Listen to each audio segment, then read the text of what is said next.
Hey guys, what's going on? It's Nadine here inside the Video Matrix 90-day video challenge, new evolution of you, round 2. So we're on day 179 today.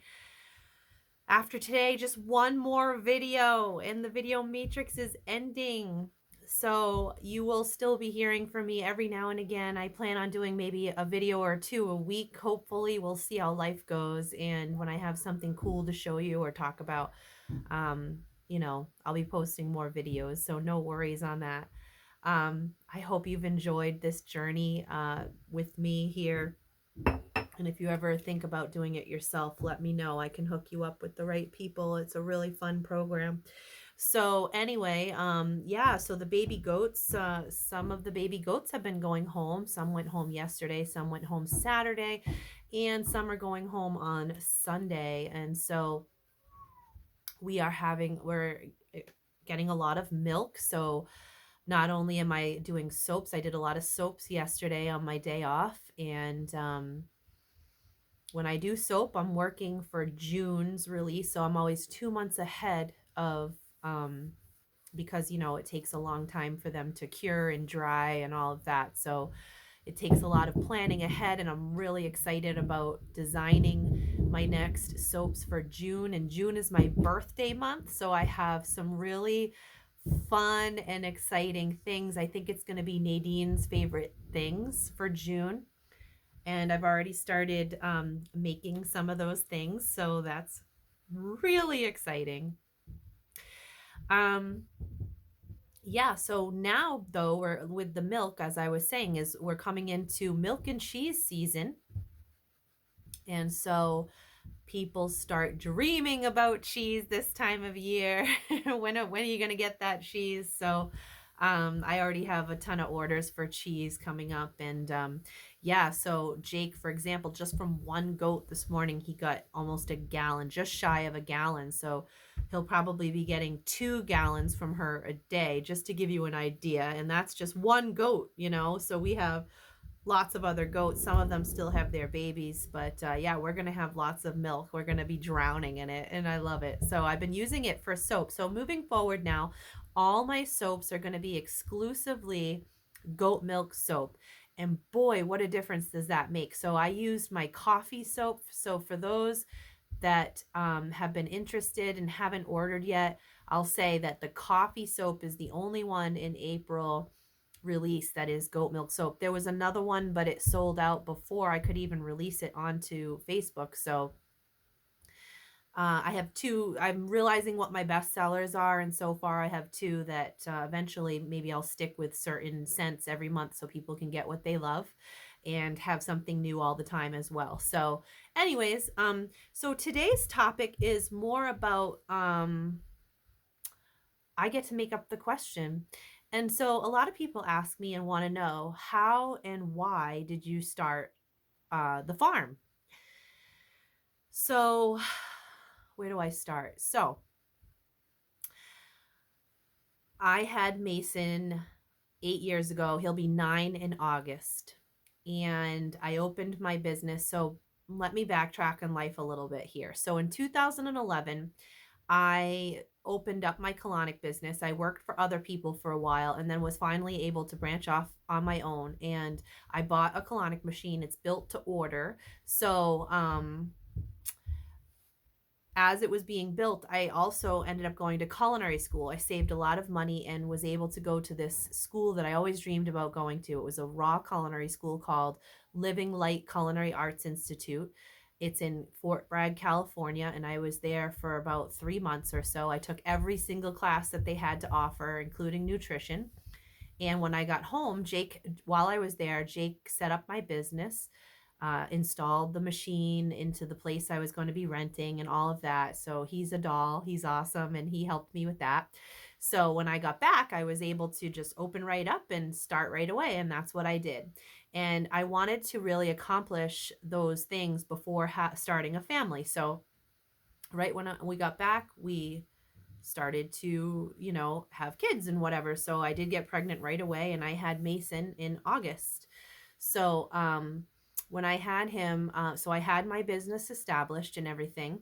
And so, with all of my babies except for Avery, so I have three boys and a girl for those that don't know me very well. And I had them all really close together. And so I used to bring the baby with me for the first 4 months of their life because I nursed the kids. And so I brought them with me and until they started to get a little bit more active. And then I would pump my milk and they would stay home with dad. And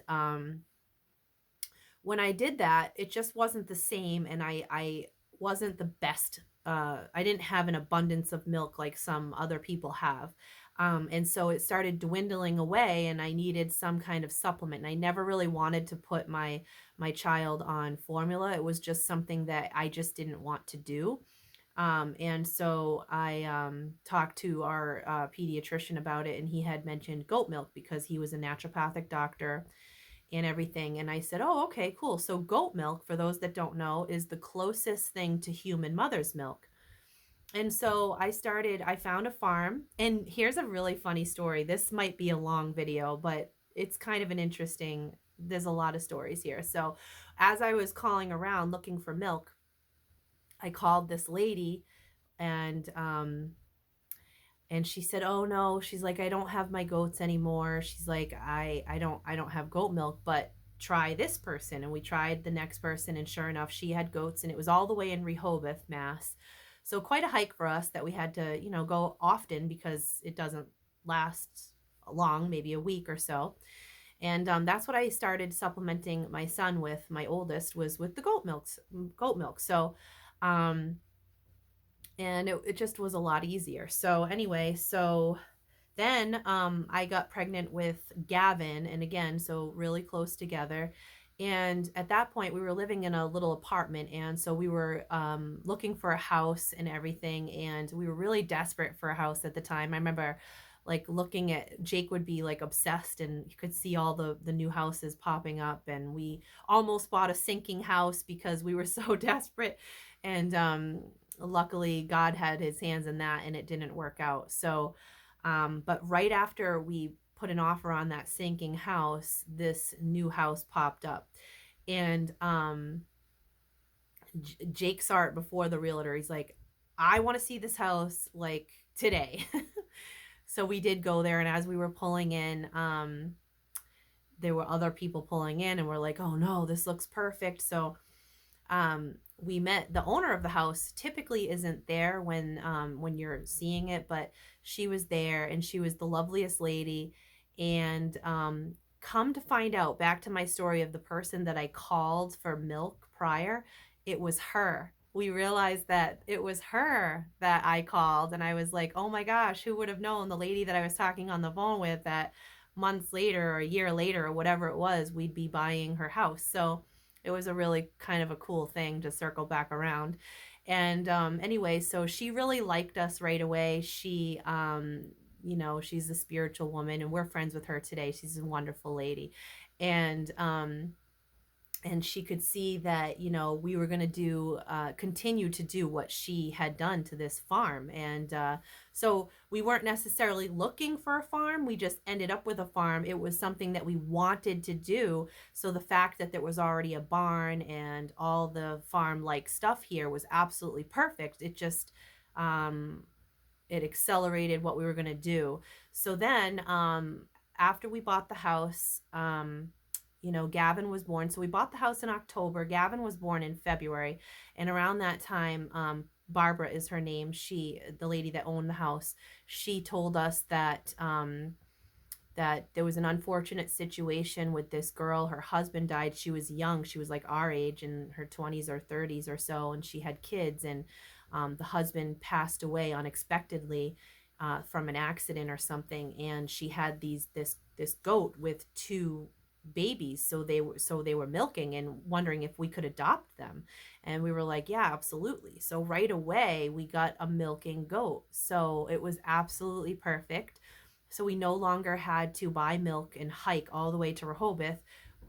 Jake learned really quickly how to milk a goat because he had to, like, instantly. We built a milking stand, and that was our first goat. Her name was Missy. We actually have one of her daughters. She passed away. That's a long story, another story for another day. But we kept her daughter because her daughter looks exactly like her, and we just wanted to keep her memory here on the farm. So um, that's kind of how we started so quickly. Then we ended up buying more goats like everybody does. It's an addicting thing. We got lots of chickens. We started getting into chickens, and over time we became really known for our specialty chickens that we sold, our chicks. We had like 5 different breeding areas, like different separate fenced in sections of all different types of chickens. And we have one of the rarest chicken here on the farm. It's called an AM Samani. It's considered the Lamborghini of poultry. It's an all black chicken. Everything about it is black. They come from Indonesia.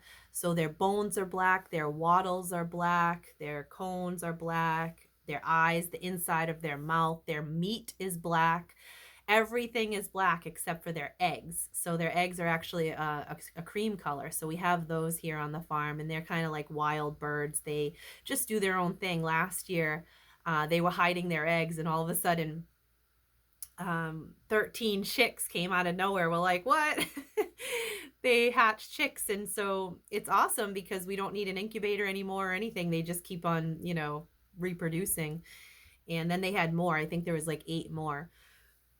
So that was really fun. We had emus here on the farm, a breeding pair of emus. Actually, I have an egg. I can show you how beautiful it is.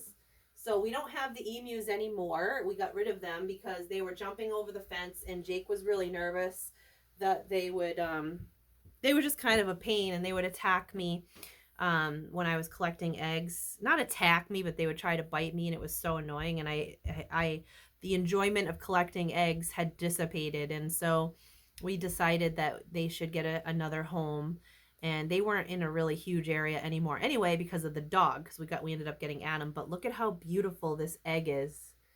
So we blew it out. So you drill a hole. It's so thick, you literally have to drill a hole on both ends, and you blow out the egg, and then you have this hollow, beautiful egg.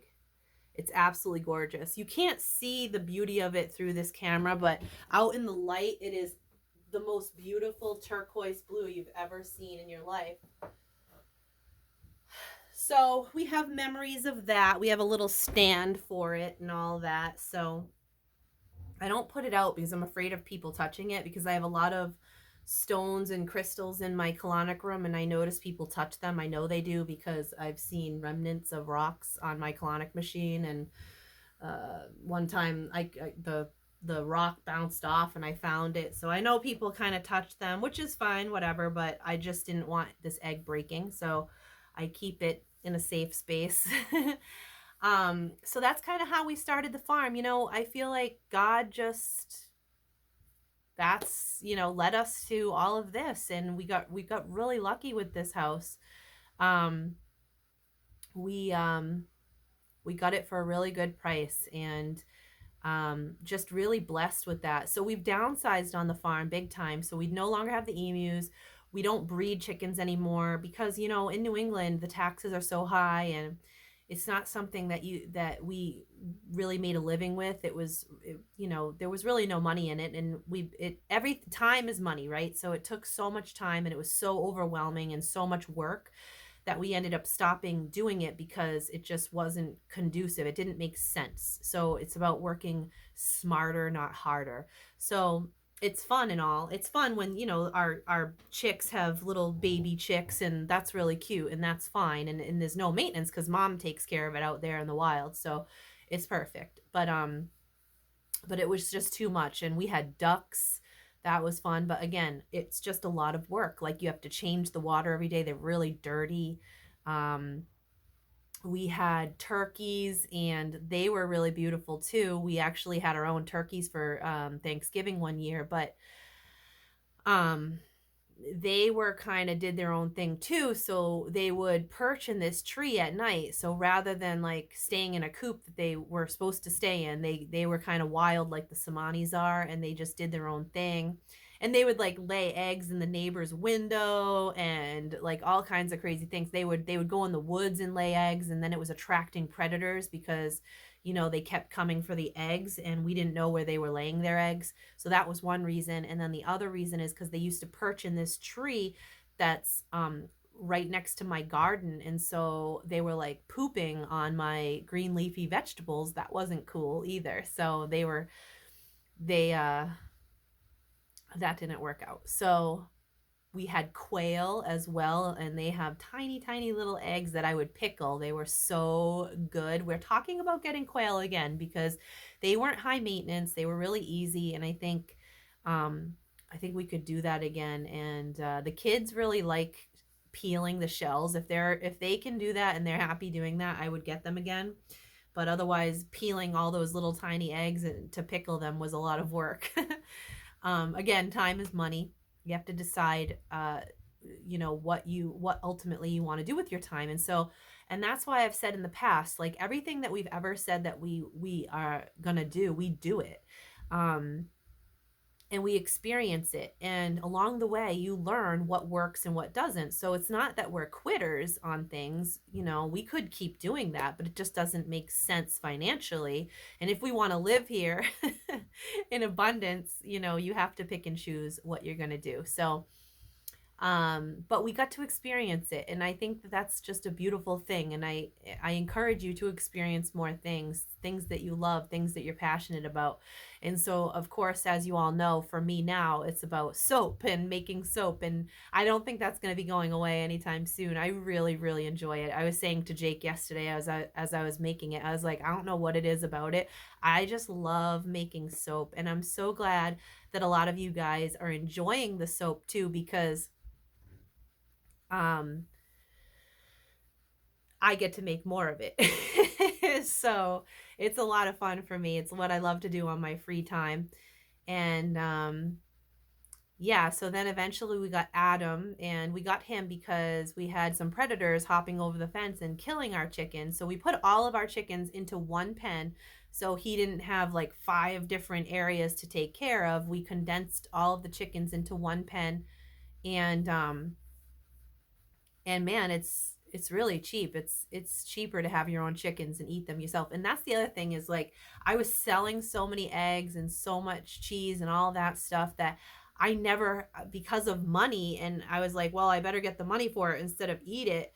I never enjoyed any of the things that I had on my farm. So like I never, like, I'd pickle the eggs and sell them, the quail eggs, and then I would sell all my eggs and stuff like that. And I never had any for me. So now I've chosen to not sell any of my stuff. I'll sell cheese because now I have a lot of goats and a lot of milk, but I also am going to eat it myself. So what I did last year was I froze a lot of my cheese, and I was able to take it out of the freezer as I wanted it throughout the winter and make my own cheese. And it was the first time since having goats that I enjoyed my own cheese. And it's like, I just realized that we're just doing this for us now, and it's not a job, it's not a business. But in extra eggs that I have, I'm still selling them here and there to certain clients, but not in the excess that I used to do. So it's really makes me happy that we're using our products, and I'm really thrilled with that because that's what it ultimately was all about. So with our own goats, I have supplemented all 4 of my children with milk, and now we're supplementing the family with cheese and milk when we need it. So we use it in our coffee. If we're making mashed potatoes, we use that. Of course, I'm using it in the soap that we use now, and all of that stuff. So anyway, I guess that's it. So that's kind of how the farm started, and it became a passion, and we've done so many things on the farm that I'm so grateful for. Um, now we've always been into like hemp, and we grow hemp and make CBD oil for people and all of that good stuff. So we have, For those that don't know, we have a lot of CBD products for wholesale price, very, very good price, because we make it ourselves, grow it ourselves, all of that. So we have the tincture under the tongue. We also have, a CBD salve that I make an ointment for pain. So we do that as well. Um, and yeah, so that's about it. I'm actually going to probably be promoting that on Facebook soon because we've really narrowed it down and, came up with a final product that we absolutely love. So now I feel confident and comfortable selling that product.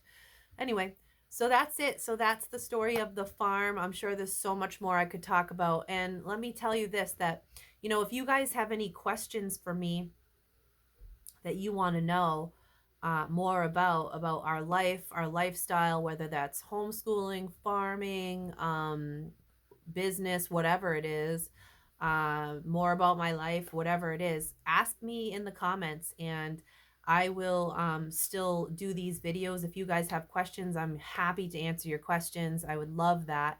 And it'll give me something to talk about that I'm sure other people want to know too. Um, so yeah, so that's it for today. I look forward to talking to you on the very last video tomorrow for day 180. We'll talk to you then. Bye, guys.